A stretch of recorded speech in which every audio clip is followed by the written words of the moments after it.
Selamünaleyküm hürmetli takipçiler. Gürcistan'da 20'lik geldi. İngilizce'de şuna çıkarmadık.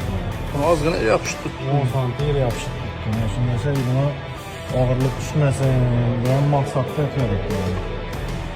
Arkası yok, hep çıkartıp falan bunu. Arkadaşı yol çıkardı adam. Bunam yechim taptık. Bunam mehkemleşti, yechimi taptık. Bunun üstünden hem tiyada buladı akıllı. Gelip olmaşı gerek. Yazık üzerine çizikimler duruşu gerekti. Yazık pese çüşük gider o yapıştırsa. Şuna yechim taptık. Bunam mehkem bu. Üstünde inem tutar.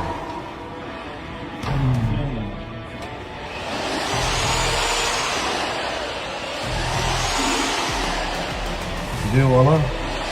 Bir sefer bana naklanı düşürüp kapakla basıp getiriyoruz. Ne böyle bayağı basıp böyle kevek var. Bunun neticeden maksat bu ağırlık düşmesin patologa diyen maksat detilden hiç bu. Böyle tutasın. Profile düşem indi bu, profile. Hem bana şey ki profile düşen ağırlıkı içini kevek etkilesek isteyeceğim. İçini kevek et. Abi şurada joint oynan kapıdaydı ya. Ben de zaman bakıyorum.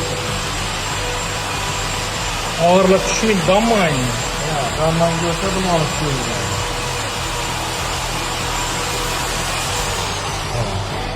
İçi kevek. Bunun üstünden hem tiyaga baştan kiler.